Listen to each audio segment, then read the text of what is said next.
Vale, pues ya estamos. Hola Luis, ¿qué tal? Hola, ¿qué tal? Primero de todo, voy a aprovechar para presentarte para la gente que no te conozca.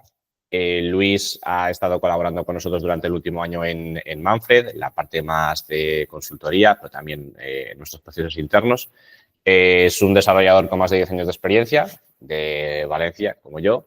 Y esa figura un poco rara, unicornio de CPTO, no sé si lo he dicho bien, que es esa figura híbrida entre, oye, producto, tecnología, una persona que sabe mucho de producto, una persona que sabe mucho de desarrollo. Ha sido el primer empleado o SCTO, CPTO en una startup de commodities con bastante éxito. Durante su etapa como CPO ha estado trabajando también con Manfred como agencia de recruiting y eso nos ha hecho conocer mucho cómo trabajaban en esta compañía. Y de todo lo que yo conozco, pues, oye, he visto que has desarrollado una metodología como bastante clara para crear equipos y fichar personas y quiero que me la cuentes, ¿vale? Así que, para empezar, cuéntame un poco qué hacía o qué hace tu anterior empresa para ponernos en contexto. Sí, bueno, antes que nada, gracias por la presentación, bastante en profundidad. Pues básicamente nosotros lo que hacíamos, así a grandes rasgos, era recopilar un montón de datos y hacer los típicos cálculos que un trader de petróleo o, bueno, oil and gas en general, hacía en su propio Excel cada día. Básicamente nosotros lo que hacíamos era aunar todos estos datos que venían de fuera y que muchas veces a ellos les costaba encontrar, según los lugares que trabajaban ellos o con lo que estuvieran acostumbrados a trabajar. Básicamente ponerlo todo en una plataforma y darles todos los cálculos que ellos solían hacer, todo en una sola pantalla. Más aparte, el tema es que ellos solían trabajar bastante localizados o con las rutas más o menos casi siempre las mismas y nosotros dábamos una visión global de básicamente todo lo que estaba ocurriendo en el mercado, en plan benchmark del mercado, como dices. Entiendo que al final lo que un trader tenía en el software era una cantidad de fuentes de información aunadas en la misma plataforma y aparte de eso, una visión global de todo el mercado, no solamente de, pues, puede ser petróleo, sino oil, gas y otras verticales que habéis ido o que habéis sacado en otro momento. Entonces, tú fuiste la primera persona técnica de esta compañía. Así es, sí. ¿Qué necesidades técnicas tenía en ese momento y cómo han ido evolucionando a lo largo del tiempo? Porque al final, cuando montas una empresa, pues oye, la primera persona que desarrolla el core del producto, en este caso fuiste tú, hemos hablado alguna vez tú y yo de ese algoritmo, etcétera, pero a partir de ahí hay que ir ampliando y hay que ir ampliando por las necesidades técnicas que existen. Exacto. Cuéntame un poco. A ver, hay que decir al principio que tener la posición de llevar tanto la parte de producto como la parte técnica, aun cuando siendo pequeño, siempre es un poco bicéfalo, ¿vale? Tú siempre quieres que la parte de producto y la técnica lleven un balance y tengas, pues, el producto siempre yendo hacia adelante, pero sin generar una arquitectura o una infraestructura que no se sostenga durante el tiempo. Con lo cual, siempre tienes ahí un poco de lucha. Y al principio era mucho más elevado porque el tiempo que yo me pasaba programando no me pasaba describiendo producto. Con lo cual, siempre acabamos un poco teniendo que tirar del carro, parando de aquí y metiéndome allá. Los primeros contrataciones, básicamente, en una empresa de este tipo, cuando intentas hacer un SaaS normal, es bastante sencillo. O sea, suelo seguir basándome un poco en especializaciones, con lo cual nosotros nos fuimos directamente a 2 personas de backend y una persona de frontend. Y un poco, básicamente, el equipo que te pueda caber alrededor de una mesa y empezar a tirar. Empezar a tirar, tener un MVP muy definido, algo que se pueda programar en 3 meses. Parece siempre como hay el objetivo de 3 meses, pero siempre son 9.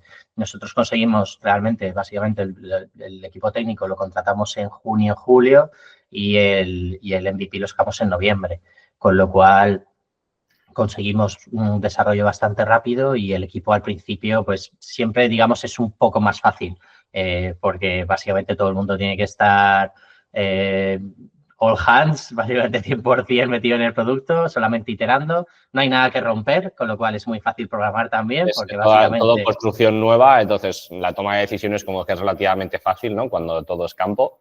Exactamente. exactamente. Entonces, dentro de lo que cabe, no tienes miedo de romper nada, no tienes miedo porque básicamente no tenías nada detrás. Y es el momento en el cual tienen que surgir los problemas y los errores y las discusiones, con lo cual, digamos que para mí siempre es la etapa más sencilla en ese lado, ¿vale? Porque siempre empezar desde cero te da mucha más libertad, es más fácil, cometer errores no es un problema muy grande, ningún cliente se va a enterar, bueno, no tienes clientes todavía, con lo cual es la parte que más disfruto realmente cuando se monta la empresa. Has hablado de 2 perfiles de backend y uno de front. En un momento en el que tienes que sacar adelante el producto en el mínimo tiempo posible. ¿Qué tipo de perfiles son estos? Porque puedes buscar, oye, alguien que sepa ejecutar bien lo que yo le voy a pedir, alguien que tome decisiones y me libere de esa parte de decisiones de la parte técnica, es decir, una persona un poquito más senior, con capacidad incluso de liderazgo técnico en algún punto ya posterior. O dices, oye, no, voy a tirar de lo más barato posible, voy a buscar unos juniors, porque al final ahora mismo no tenemos la pasta todavía, lo que sea. ¿Qué tipo de perfiles son los que buscas en este momento inicial? A ver, no hay una receta perfecta. Yo sí que tengo algunos dogmas que me he ido generando durante mi carrera. Uno de ellos es la regla de los 2 seniors y es básicamente que al principio de todas estas cosas nunca pongas 2 seniors juntos, porque lo único que va a generar son discusiones sobre cosas que en ese momento no quieres discutir.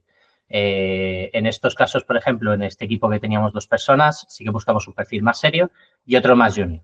No junior a nivel de recién salido de la carrera aprendiendo, alguien que sé que supiera programar, sí que supiera ponerse, si le pones un ticket va a saber programarlo, pero no va a tener tanta confrontación a la hora de querer hacer las cosas. Eso no quiere decir que no valoráramos su opinión o que no tuviéramos delante, es más, esta persona más junior realmente al principio de la empresa tuvo un par de momentos brillantes que donde realmente creo que nos salvó el culo en su momento. Muchas veces estas personas vienen con esa capacidad de cuestionar cosas o que tenemos como dogmas o que están en nuestra cabeza y nos ayudan mucho a descubrir también alternativas nuevas, ¿no? Exactamente, pero sí que es verdad que al principio y realmente cuando llevo squads pequeños y tiendo a evitar poner a 2 personas muy senior en el mismo equipo.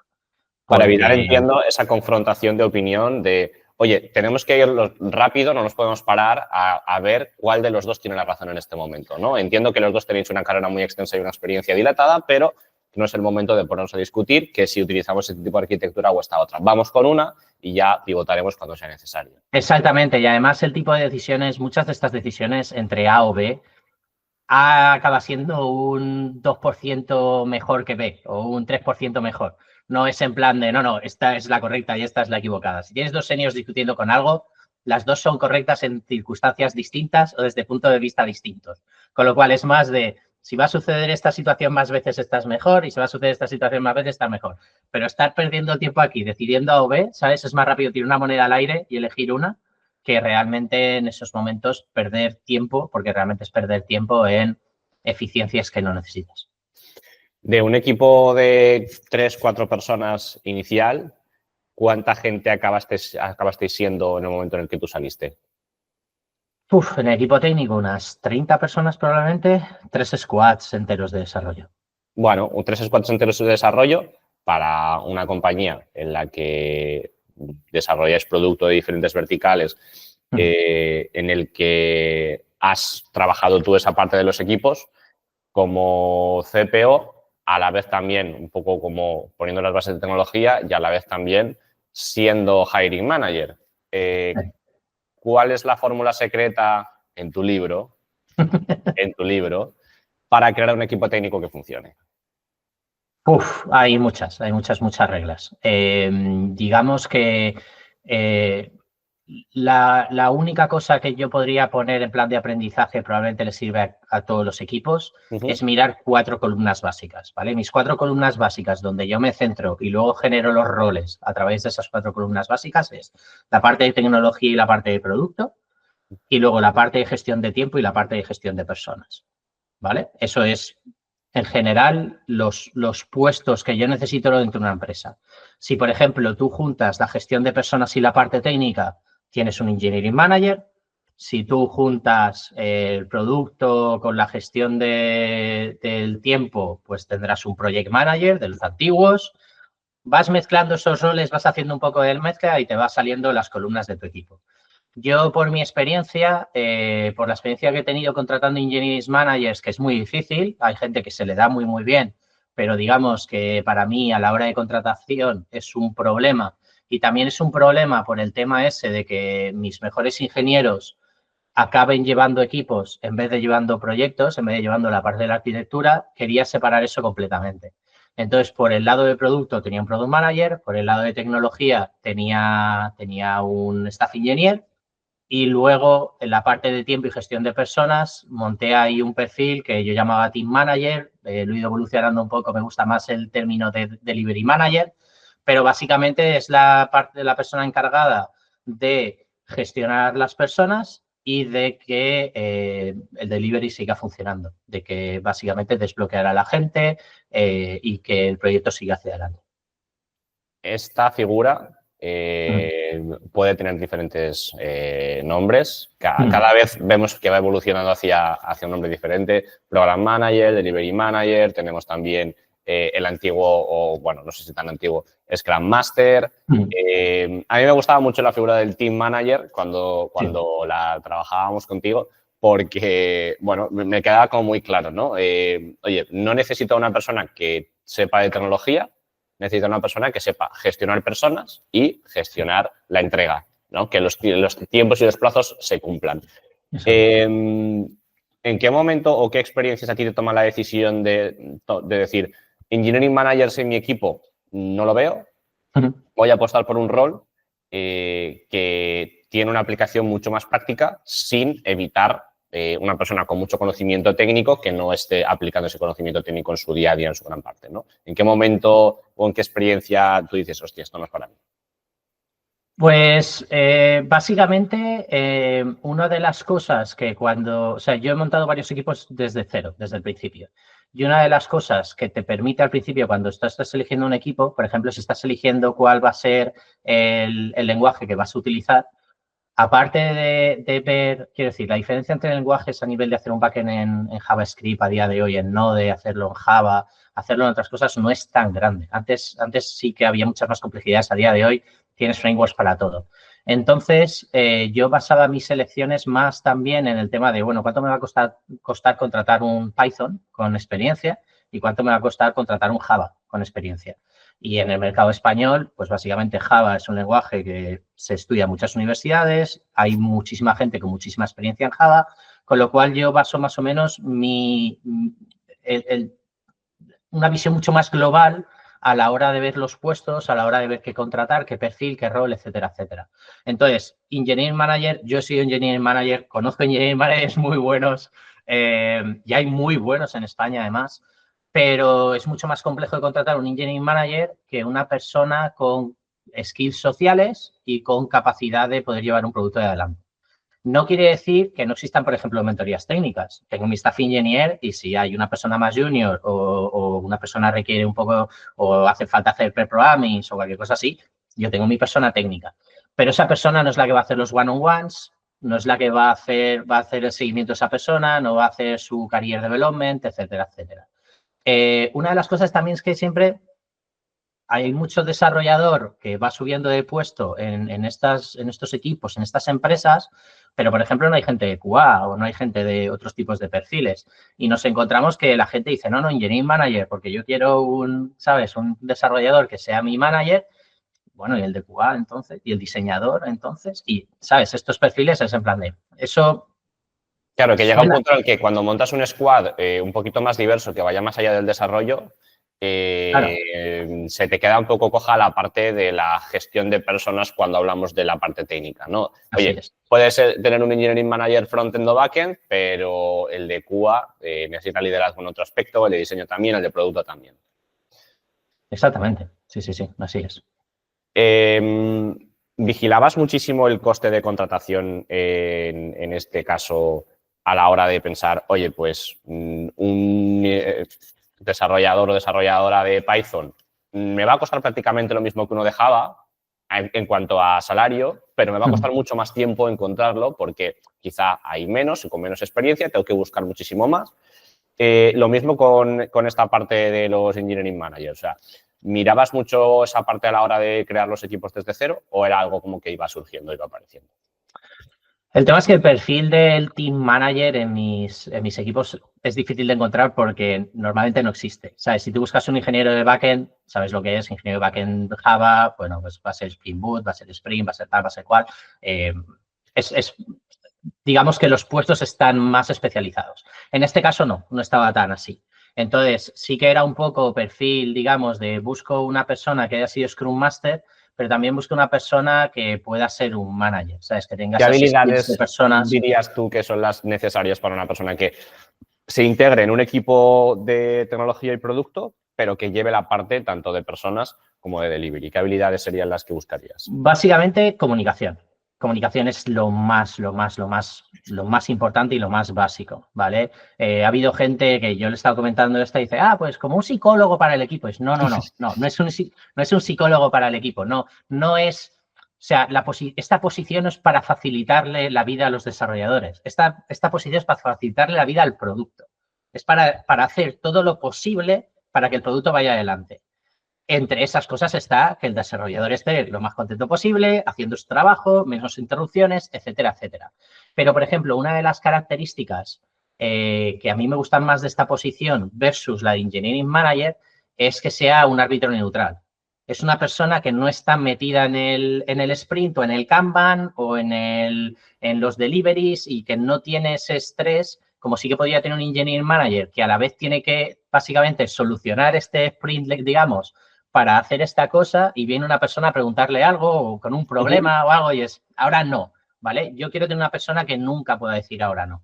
Entonces, ya te digo, la comunicación es importante, la habilidad con las personas, súper importante. Quiero una persona que conozca a la gente que tiene que por debajo y que pueda tener el tiempo de poder hacer esos planes. Y luego cuando lo necesite, oye, cojo al staff engineer, ayúdame con esto, ayúdame con esta persona, esto pasa, esto tal, esto, cojo a la persona de producto, oye, ayúdame con esto, ayúdame con esta persona, esto pasa, no sé qué, o esto no lo entiendo muy bien, o esto hay que tirar por este lado. Pero digamos eso que sí, la comunicación y el trato con la gente, las dos skills básicas de cualquier team manager, sí. Ya te digo, a mí me gusta mucho esta figura porque le quitas mucha responsabilidad de la parte técnica que puede tener el engineering manager en esa parte, ¿no? De tanto de la entrega del producto. Por otro lado, lo que comentabas ahora, que es una persona mucho más neutral, es decir, no va a tirar siempre del lado del desarrollador, por ejemplo, porque pidan algo o necesitan algo, sino que va a entender mucho mejor una perspectiva general. Y por otro lado, a nivel de costes, normalmente es una persona que en el equipo te va a salir, entre comillas, más barata que un engineering manager, ¿no? El engineering manager normalmente es una persona con más de 10 años de experiencia, ha trabajado ya en equipos, liderando equipos, llevando equipos, entonces su carga salarial, su masa salarial será más grande que una persona que sus responsabilidades son mucho menores que las de un engineering manager, ¿no? Tiene que estar para el equipo y para el delivery, pero no tiene que estar en la parte de tecnología ni tiene que estar en la parte de desarrollo de carrera, por ejemplo. Así es, y si ves el tema también del desarrollo de carrera que ha tenido que hacer un desarrollador para llegar a Engineering Manager, hasta que no llega a esa posición, todas esas skills de trato con personas y tal, es un good to have, pero no es necesario. No es necesario. Entonces, muchas veces no vas a descubrir si es bueno o malo hasta que lo pones en esa posición. Y luego el tema es, me gusta mirar también, cuando estaba hablando de los 4 pilares, digamos que cada pilar tiene un agujero negro de tiempo, ¿vale? Que es básicamente una tarea donde podía poner el 200% de su tiempo y no la terminaría, ¿vale? En el Product Manager, para mí es hablar con los clientes y mirar las analíticas. En plan de cuando tengas tiempo libre, vete allí, intenta saber para quién estás haciendo esto, qué problemas estás utilizando, cómo utilizan la app, intenta aprender más del usuario, ¿vale? Para el Team Manager, para mí es el desbloqueo, gestión de personas y demás. Uno de los ejemplos que siempre pongo ahí de por qué el Team Manager es, digamos que tú tienes un equipo que todos los días se bloquea, ¿vale? Tienes un equipo de todos los días, tienes que decirle a una persona que tiene que hablar con otra persona y automáticamente no lo está haciendo. Sucede, ¿vale? En plan de, oye, este bloqueo tienes que hablar con el frontender, ¿lo has hablado y habéis arreglado esto de la API?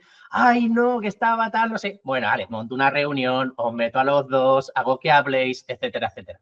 Si tú tienes un engineering manager, ¿Cuál va a ser su prioridad a corto tiempo cada día? Desbloquear. Desbloquear, porque vas a tener lo que pueden hacer 2 o 3 personas, no es lo que puedes hacer tú. Con lo cual ya no estás haciendo tu trabajo. Necesito una persona con 6, 7, 8 años de experiencia en una tecnología para ese trabajo, para ese agujero negro de tiempo, que es desbloquear problemas, entender las cosas, explicar las cosas, crear tickets, ver si se están moviendo las cosas y la prioridad en la que estamos trabajando es la que tendríamos que trabajar. No me hace falta.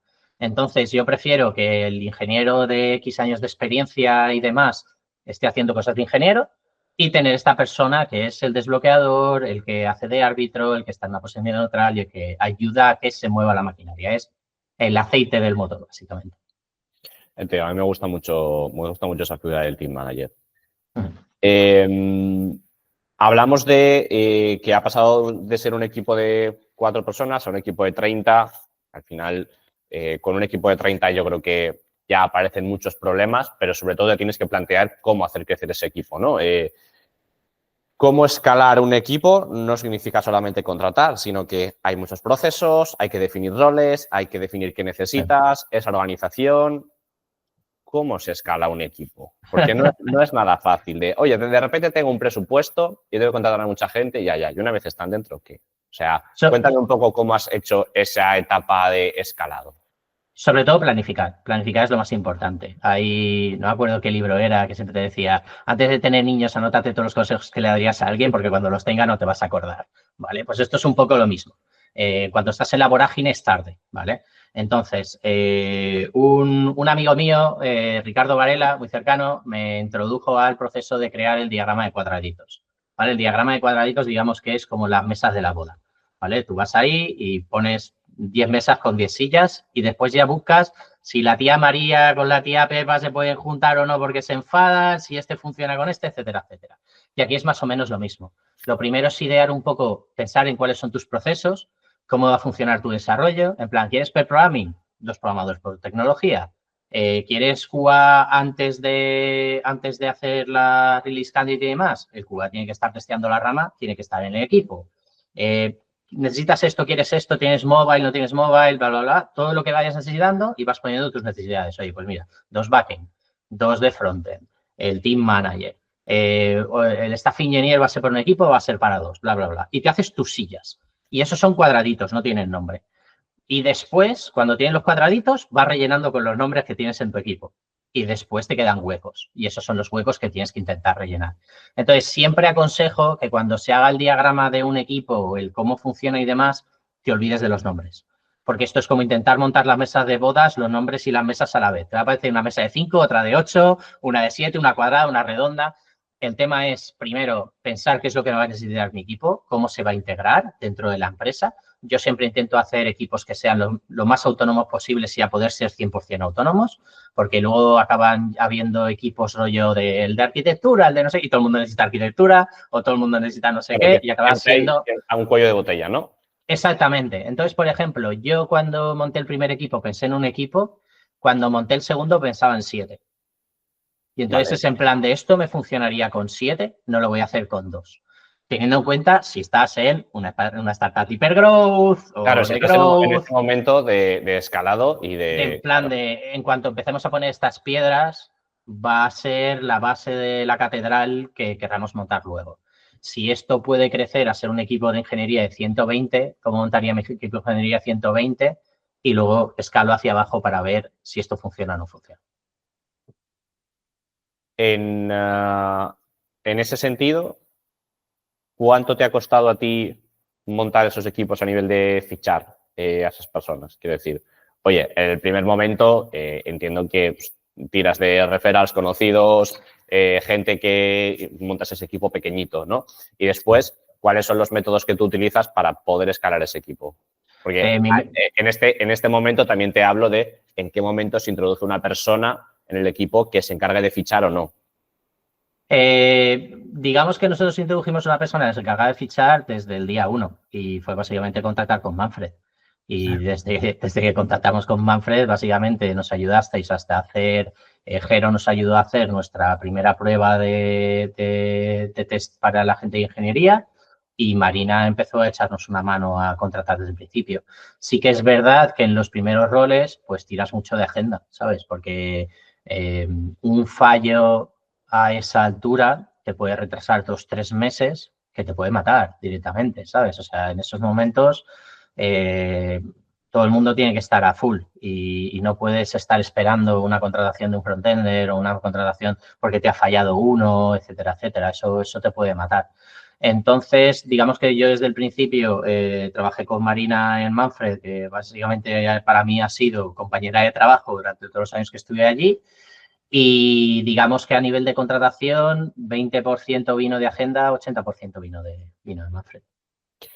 Yo recuerdo además que los tiempos de contratación contigo eran relativamente cortos. Es decir, oye, pues de repente cada 15, 20 días se cerraba un proceso que no es lo normal, ¿vale? Estamos hablando de que a veces mínimo 42 días y no se va a 50, 55, ¿no?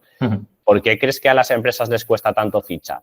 Porque yo creo que tú en tu cabeza lo tienes muy claro, entonces buscas unas habilidades muy determinadas y sabes montar esos equipos. Ni necesitas superestrellas, ni buscas a un junior para poder formar, sino que, oye, estas son las habilidades que busco, son las que necesito. Habrá cosas en las que tendré que formar, habrá otras que ya te vendrán de casa, pero como que se ha hecho muy fácil ese fichar contigo, ¿no? Oye, hay empresas con las que está demasiado claro tanto el proceso como las necesidades y el proceso es muy rápido, pero hay otras con las que es muy complicado, es absolutamente al revés, ¿no? Desde la comunicación inicial hasta cómo es el proceso con los candidatos y todo. ¿Por qué les cuesta tanto fichar? Tú que has estado en varios sitios. Porque fichar mal es muy caro. Fichar mal es muy caro. Lo que pasa es que te tienes que plantear una cosa. Yo me acuerdo de una entrevista que escuché de la persona que llevaba contrataciones en Google, y esto es 2000 y algo, o sea, cuando Google era guay y cool, y fichaba a todos los PhDs y ponía anuncios ahí con puzzles en el metro para que la gente no se subiera y entrara a Google. Y básicamente el tío decía que con todos los años, todas las pruebas, todos los tipos de gente que tenían contratando, todos los perfiles, ellos tenían datos de todos los procesos de contratación que había tenido Google y que no había nada, ninguna pregunta, ningún proceso, nada de todo lo que habían hecho durante toda la historia que les pudiera decir más que hacerlo random si una persona iba a triunfar, iba a ser un buen trabajador o no iba a ser un trabajador dentro de Google. Luego intentamos buscar esta entrevista o lo que sea, porque es un dato demasiado curioso y demasiado bueno. O sea, no hay nada de lo que hayamos hecho que no se asegure. Hay que tener en cuenta que esa entrevista la leí en El Semanal, que era la revista esta que venía con El País hace millones de años. No sé si estará en internet, pero habría que buscarla. Pero básicamente de eso viene el tema de decir, vale, no puedo competir en ser mejor contratando que otro. ¿Vale? Si yo hago 3 fases, 4 fases, 5 fases, ¿voy a saber filtrar mejor que otro? No, probablemente no. Si Google no lo ha conseguido, yo no voy a conseguirlo. Entonces, ¿cuál es mi objetivo? ¿En qué otras cosas compito? En tiempo. En tiempo. La gente buena la van a contratar mucho más rápido que yo. Es más, puede haber empezado un proceso antes de que empiece el mío. Entonces, es una carrera contrarreloj de pillar a los buenos. Es así, es una carrera contrarreloj de pillar a los buenos. Entonces, no te pongas zancadillas, no te pongas palos en los radios. Nuestro proceso era una primera entrevista de introducción que normalmente hacía yo, donde yo explicaba 3 cosas. ¿Qué es lo que hacemos? Te explicaba un poco qué era el producto, el mercado y demás. ¿Cómo lo hacemos? ¿Cómo había montado yo el equipo? ¿Cuál sería tu posición? Tal, no sé qué. ¿Y qué es lo que vas a hacer ahí? ¿Vale? De aquí quiero que salgas de esta reunión queriendo entrar. Porque hacemos una cosa que es muy guay. Hemos organizado el equipo de la forma en la que a mí me hubiera gustado trabajar, que es básicamente, yo he sido programador durante muchos años y es cómo me hubiera gustado trabajar. Así, ese es el equipo que yo monto. Quiero que la gente venga feliz cada mañana a trabajar, quiero que sepan exactamente qué hacer en cada momento, quiero que tengan libertad para tomar decisiones, etcétera, etcétera, y llevar su horario y hacer sus cosas, quiero que sea full remote, una serie de cosas de, este es mi trabajo tal, eso es lo que yo intento montar. Y que esa persona venga con ganas. La segunda era un test técnico. Tenía una propuesta, antes de hacer el test técnico, teníamos una propuesta que era una cosa que yo aprendí en Reino Unido, lo hacían algunas empresas, de montar un pair programming. Tú ponías una cata, hacías un programming con un programador de Sparta y básicamente sacabas, oye, sabe más o menos programar, sabe hacer un for, sabe mantener una conversación, qué pasa cuando hay un problema, etcétera, etcétera, ves más o menos cómo trabaja. Y la última era básicamente validar en inglés, porque en la empresa trabajábamos todos en inglés, teníamos gente que trabaja desde Inglaterra, desde Suiza y básicamente el idioma de la empresa era inglés y el de nuestros clientes.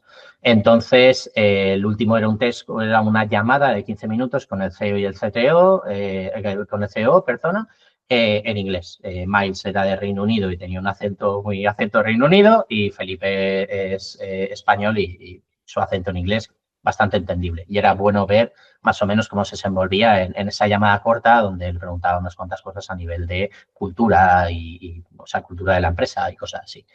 Y ese era el proceso. Intentamos hacer el proceso en 3-4 días. Entonces, la idea era encontrar a gente buena. En cuanto encontramos la gente buena, meterlos para adentro. Tú en ese momento lo hablaba también con Javi Santana en la llamada que hice también con él, ¿no? Él me decía, yo quiero gente lista, quiero gente espabilada. Y le decía, ¿cómo detectas eso? Y me decía, cuando la gente habla, en la comunicación. Claro. Entonces, cuando tú te encuentras a esa persona, seguramente en las primeras entrevistas iniciales, como que ya los siguientes pasos del proceso deben ir de la mano lo antes posible para que esa persona se mantenga enganchada, para que le tenga ganas de seguir entrando, que el proceso no se dilate, que no haya silencio, que siga habiendo comunicación y que se pueda hacer lo antes posible por si acaso esa persona o está en otros procesos o de repente le llegan otros procesos, ¿no? Exacto. ¿Te has equivocado mucho contratando? Un montón. Muchísimo. Muchísimo. O sea, no creo que nadie te pueda decir que no se ha equivocado contratando. Lo que creo que no me he equivocado nunca es despidiendo. Pero contratando sí. Contratando me he equivocado bastante. Y es un problema y es algo con lo que tienes que vivir porque es muy traumático. Es muy traumático dentro de la empresa, es muy traumático para esa persona. Si se ha dejado el trabajo para entrar en tu empresa o si ha perdido el tiempo que ha tenido que perder para venir aquí o otras oportunidades o demás, es de las situaciones más complejas que hay. Súper, súper complejo. Y no hay una forma mágica de arreglarlo. Gracias a Dios, nuestro mercado, dentro de lo que cabe, no es como otros. Nuestra es una situación de en plan de va a tardar un año en encontrar otro trabajo, va a tener que estar en el paro tanto tiempo, etcétera, etcétera. No estoy diciendo que sea fácil, ¿vale? Pero no es tan dramática en muchos casos, en otros, pues va a haber ejemplos de todos los tipos, pero no es tan traumática como en otros casos, pero es un problemón, es un problemón. Pero ya te digo yo que hacer 3 entrevistas más no va a mejorarlo, esa métrica. Es lo que te iba a preguntar. ¿Asumes el riesgo de equivocarte por hacer un proceso más rápido? Pero claro, si realmente hacer un proceso más lento con más gente no te asegura un mayor porcentaje de éxito. Yo creo que todo lo contrario, porque justamente la gente buena se te va a ir rápido, ¿sabes? Va a haber mucha gente que esté compitiendo contigo en eso y la gente buena lo que tengas dudas, pues ahí tienes que tirar. El tema es ser muy honesto.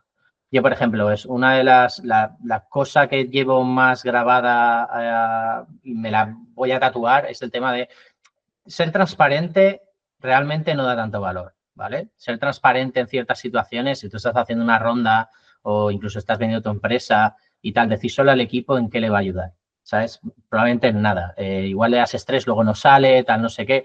Tú quieres que el equipo esté haciendo su trabajo, esté haciendo lo mejor posible. Que Entiéndeme que no estoy diciendo que no seas transparente pero digo, la transparencia 100% para mí es un valor hueco. Para mí el valor bueno es la honestidad. Si tú eres honesto con tu equipo, cuando estás en la entrevista de trabajo, tú les dices, oye, esto puede pasar. Esta situación puede pasar.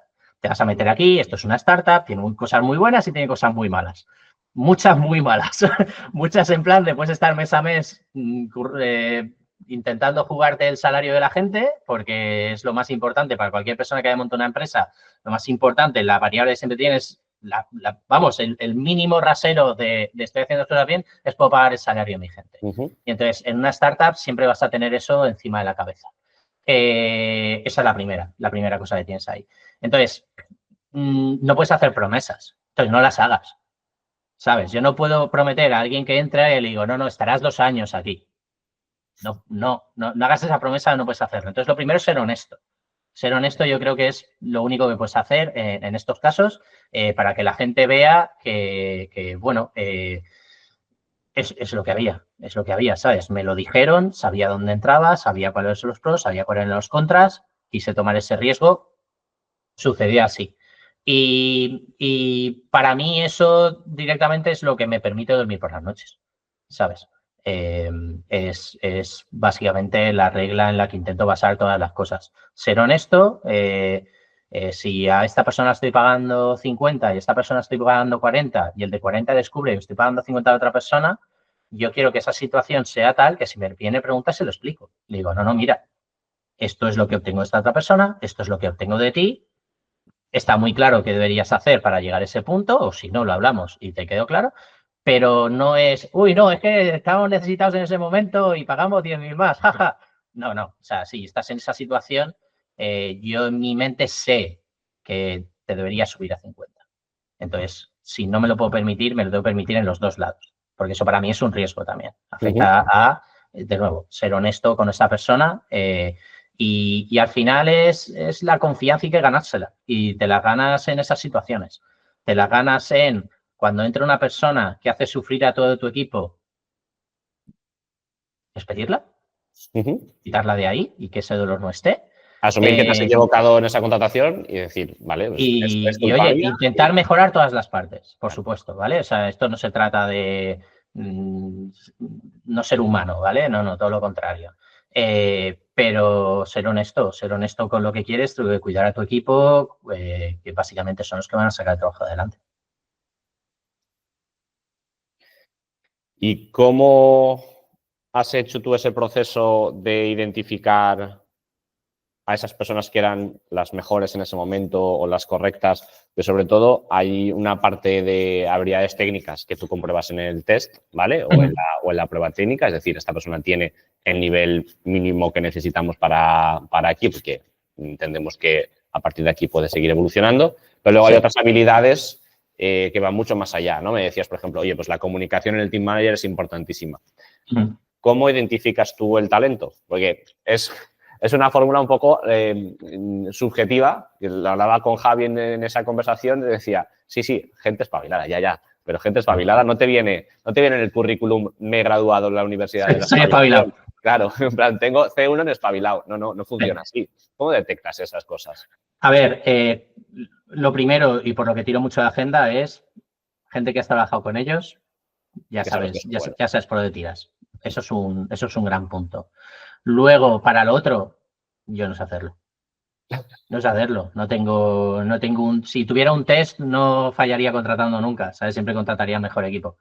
No hay un test. Si hubiera un test, lo haríamos todos. Esta industria es así. Entonces, y una persona muy buena en un equipo puede que no funcione también en otro, ¿sabes? Hay gente que en full remote, a mí me ha pasado, gente que ha funcionado muy bien en una empresa antes y después de estar en donde estaba yo, pero llega ahí y el full remote no se le da bien. No es capaz de concentrarse, no es capaz de exigirse, no hay nadie detrás diciéndole que hacer las cosas, igual sea lo que estaba acostumbrado y no funciona bien.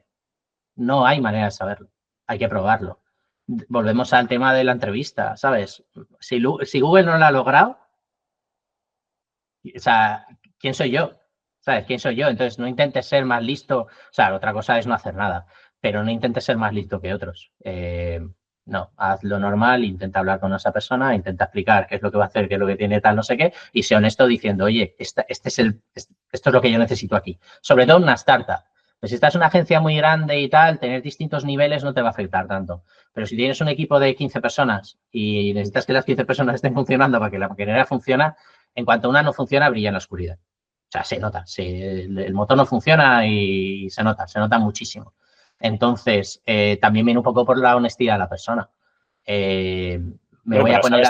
Sabes que hay gente que por entrar en la compañía, ya sea por, oye, me llama la atención el proyecto, me llama la atención el salario, me llama la atención el equipo, lo que sea, va a intentar entrar como sea. Entonces, hay gente que no es 100% honesta en las entrevistas. Sí, no, y hay expertos de pasar entrevistas de trabajo. Yo los he vivido, o sea, llevo 15 años montando equipos, he vivido mucho de eso. Va a ser un problema para él, porque yo lo voy a tener que despedir. Claro, mi entrevista de trabajo no termina en la semana esa. Mi entrevista de trabajo termina en los 6 meses de periodo de prueba. Claro. Y entonces en esos 3-6 meses de periodo de prueba, yo tengo ciertos test y ciertas cosas que tenemos que validar, porque no despedir a tiempo a una persona me puede matar una empresa. Esto sobre todo con equipos pequeños.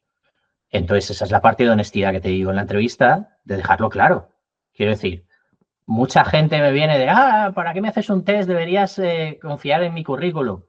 Vale, confío en ti, no te preocupes. Pero te voy a estar evaluando, porque esto no te lo puedo evaluar en la entrevista de trabajo, pero te lo puedo evaluar en el día a día. En cuanto entres, claro. Exactamente, ahí se quitan todas las máscaras. Entonces, si esto luego no funciona, bueno, hay un proceso de segunda oportunidad, ¿vale? Si las cosas vemos que las cosas no funcionan, hay un proceso de segunda oportunidad donde se pone una serie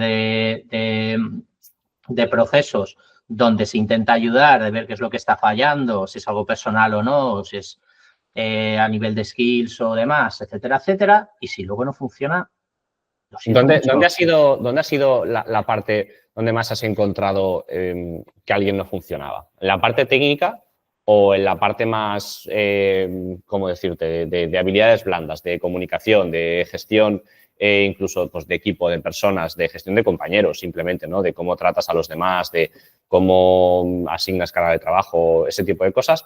¿O en la parte técnica de no llega al nivel técnico que necesitamos? No llegar al nivel técnico, a mí me ha pasado en todos los lados. Ha pasado en todos los lados. No llegar al nivel técnico, para mí, es el más doloroso. Porque puede ser gente que es buenísima, gente que hace equipo, gente que tal, pero no saca trabajo. No saca trabajo. Y intentar echar una mano, intentar ayudar y demás, pero es también, de nuevo, entra dentro de la parte de honestidad y la cosa que hago en la primera entrevista. No nos podemos permitir esas cosas. Y lo dejamos muy claro. De, oye, estamos contratando un senior con este salario, en esta posición, para hacer estas cosas. Si tú ya sabes, si tienes la duda de que no das, dilo. Si esto es algo que no se puede ver solamente en la prueba técnica, tú puedes clavar la prueba técnica perfectamente porque les has dedicado tiempo. Las pruebas técnicas sirven para lo que sirven. Claro. O sea, lo que vas a poder hacer en una hora de un pair programming o yo qué sé, mandando no es un lo que texto, puedes no sé ver en qué. 2 semanas de trabajo. Da igual. Claro. Da igual. Pero claro, hay que tener en cuenta que el que más va a sufrir va a ser él. ¿Sabes? Entonces, eso es una de las cosas que hay que dejar muy claras. En plan de, hay mucha gente que cree que ha metido el pie y ha metido el pie. En ciertas empresas eso es verdad. No aquí. Y Bueno, por eso yo intentaba ser muy claro en esas situaciones, de decir, oye, esto yo no lo puedo validar. Nos fiamos. O sea, a ver, hacemos cierto test de esas programas, por lo menos que no sea, ¿sabes?, 100% malo, ¿vale? O sea, que todo, básicamente, que no hayamos testeado nada. Con la gran cantidad de gente que hemos contratado contigo, muchos de ellos ya venían prefiltrados por nosotros. Claro. La gran mayoría, ¿no? Era una criba bastante grande. Pero de nuevo, no te da nada te da un 100% de certeza de que esa persona en ese equipo, en ese entorno, con esta cultura tal, va a funcionar. No. Entonces, ya te digo.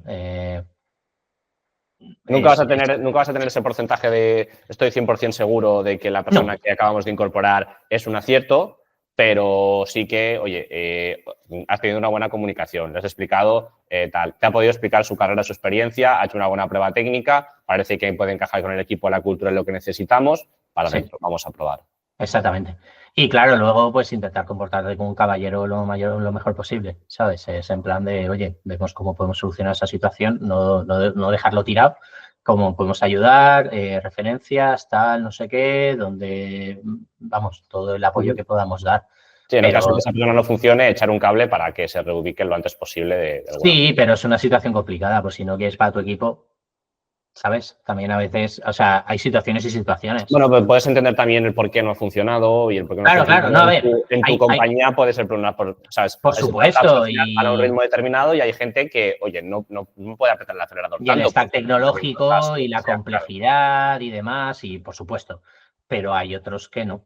Hay gente que realmente ves que están en modo talibán, están en hacer explotar y me he encontrado con gente así, que la ves y dices, parece que has venido simplemente a hacer esto explotar, o sea, ver las cosas arder. O sea, no hay No hay ninguna manera de sacar el comportamiento que hayas tenido en los últimos meses para decir que estás intentando ayudar, ¿sabes? Esto es un problema, esto es un problema, esto es un problema.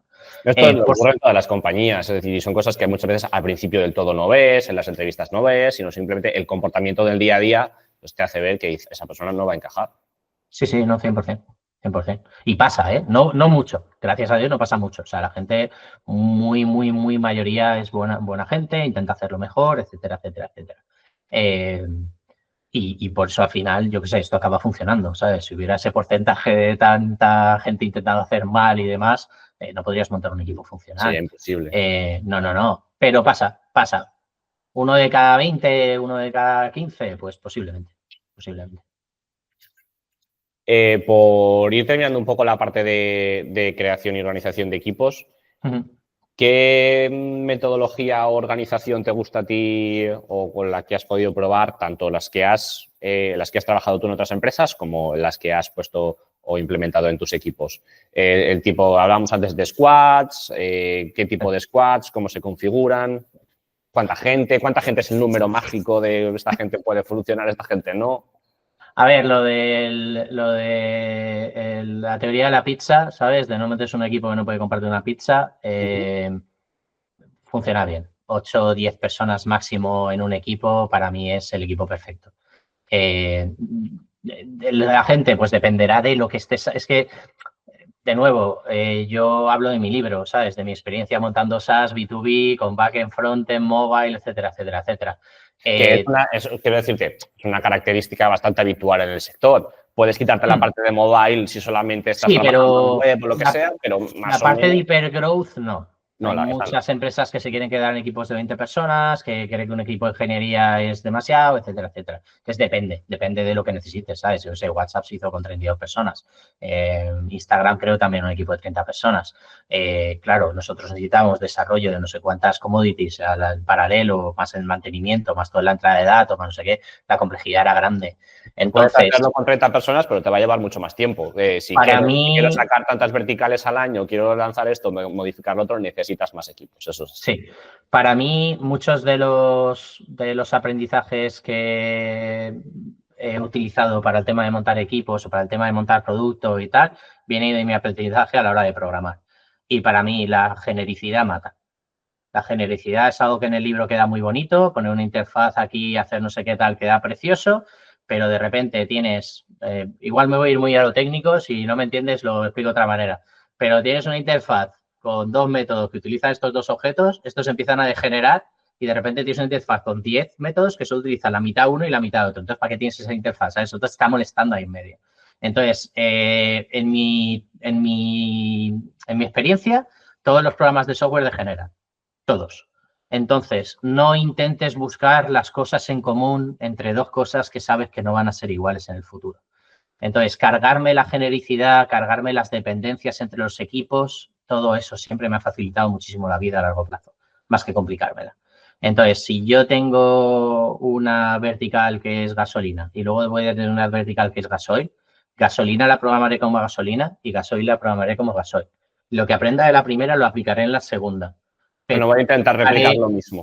No, quiero que la quinta vertical que haga sea 5 veces mejor que la primera. Y entonces ahí ya te puedes proponer, bueno, vale, tengo esto, ya he aprendido un montón, sé cómo debería haberlo hecho, ¿vale? Porque ya me he pegado, como decía un colega, el mejor profesor, el profesor hostia, pues ya me he pegado ahí las 5 hostias por el camino y ahora he aprendido cómo debería haber hecho esto desde el principio. Vale, ahora te puedes plantear en cuál va a ser el ROI de arreglar la primera. Porque, claro, mi trabajo no es que el programador tenga el mejor entorno, no es hacer la mejor arquitectura, ¿vale? O sea, no hay premios de arquitectura, de la mejor arquitectura de software a las startups. ¿Por qué? Porque están muertos, ¿vale? El que tiene la mejor arquitectura no sacó el producto a tiempo. Entonces, vas aprendiendo, te vas quedando con esas cosas colgando y con el tiempo puedes plantearte el tema de vale la pena, oye, esto funciona, no es el mejor software del mundo, cada vez que lo tocamos tardamos 5 veces más que en el otro, pero por lo que sea no hay que tocarlo tanto. Tienes que convivir con la deuda técnica, pero tienes que evaluar Oye, si no vale lo la toques. pena meterte ahí o no te vale No la lo pena toques. meterte. Pero Eso. si con cada una vas rehaciendo, empieza a generar bloqueos y luego es el tema de si creces mucho Y esto pasa con crecimiento de nuevo. Tienes un equipo de 7 ingenieros y demás, todo lo que te estoy diciendo ahora te lo puedes ahorrar. Pero cuando esto crece mucho, las dependencias matan. Vas a tener 7 equipos parados porque un equipo está haciendo Sí, porque el equipo de pequeñas infraestructura cosas está colapsado. para todos los demás equipos. Lo he visto pasar 20 millones de veces. Entonces, los squads para mí tienen que ser autónomos. Y ¿Qué autónomos es significa? ¿Qué significa? autónomos. ¿Qué significa que los Significa squads sean que tiene autónomos? su product manager, que tiene su arquitectura, que tiene su... Incluso si quisiera tener... A ver, hay ciertos puntos que no voy a pasar, ¿vale? Por ejemplo, ¿quiero tener mi propio lenguaje? No, porque no te puedo cambiar entonces de equipos y cambiar los proyectos, no puedo tal, no sé qué, eso para mí es un problema. Oye, quiero utilizar este framework en vez de este, sin problemas. Oye, que es que estamos programando 2 veces la misma cosa, me da igual. Prográmalo 2 veces y manténla separado, porque nunca sabes si este va a ir para allá y este va a ir para allá, Vale. ¿sabes? Entonces, prefiero tener 7 equipos que se comporten completamente independientes, pero que ese equipo pueda hacerlo todo de principio a fin. Si no puede hacerlo todo de principio a fin, lo que está generando son silos. Pero si tú tienes tu propio vertical, sabes dónde empiezas y dónde terminas, estas 3 pantallas son tuyas, oye, hazlas como quieras. Yo lo que quiero desde producto es esto. Necesito una pantalla que tenga estos números, que se utilice de esta manera, tenga esto, tengo esto, tengo esto. Que tú hayas calculado primero el cambio de unidades y luego no sé qué, y el otro lo haya hecho al revés, me da igual. Me da igual. Me da igual, porque en el futuro igual en este vertical esa columna desaparece. Igual ni existe. Igual no se tiene que hacer en ese orden. ¿Sabes? Igual tiene más valor ir de columna, los valores tienen más valor por columna y en otro tiene por fila. No lo voy a saber y no lo va a saber nadie. Y no sabe nadie dónde va a acabar ese producto dentro de mucho tiempo. Con lo cual, es importante que los verticales estén claros, en plan de, oye, este equipo se va a encargar de, yo qué sé, si estamos en un proceso de venta, pues este es que hace la búsqueda de eventos, este que hace el registro, este que hace el checkout. Vale. Oye, lo que hacemos nosotros, no, mira, tenemos estas 2 páginas que son core, que tenemos un equipo que se llama core, y luego cada vertical lo hace un equipo distinto.